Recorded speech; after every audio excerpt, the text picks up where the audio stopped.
Երբ որ մանդատից հրաժարվում են, ընդրատարածքային ընտրական հանձնաժողովի համար միակ փաստաթուղթը օրինական ուժ ունեցող դա արձանագրությունն է համայնքի ղեկավարի կողմից կամ պաշտոնակատարի կողմից ընդունված այդ արձանագրությունն է, որով որ ինքը արձանագրում է, որ տվյալ անձը մանդատից հրաժարվել է։ Մնացածը այդ կից փաստաթղթերը իրենք ուղղակի ուղարկում են, որ մեզ է ցույց տան, որ հիմքերը սա է, բայց մեր փաստաթուղթը այդ արձանագրությունն է։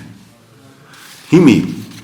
ուղարկել են մեզ երկու արձանագրություն, մեկը ամսի 28-ին, մեկը ամսի 31-ին, հոկտեմբերի։ Ուրեմն մենք նիստը արդեն նշանակել էինք, կենտրոնականի կայքով հայտնել էինք այդ ամեն ինչը, տեղադրված էր կայքում, նիստի օրակարգով, եւ այսօր ժամկետի մեջ, այսինքն ժամկետը 7 օր է, մենք այդ 7 օրվա մեջ առաջի դիմումից 7 օր է, երկրորդ դիմում 4 օր է, 4 կամ 5 օր, այդպես 31-ին, 4 օր։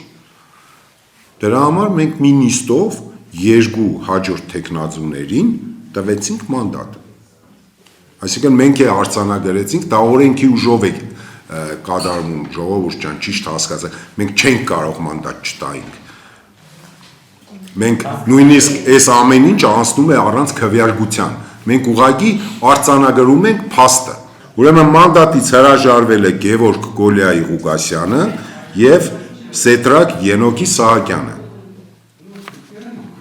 Կոմունիստական կուսակցության խմբակցությունից, Գյումրու ավագանու կոմունիստական կուսակցության խմբակցությունից։ Մանդատ են ստանում Սամսոն Մկրտչի Էլբակյանը եւ Տիգրան Վարդգեսի Ավագյանը։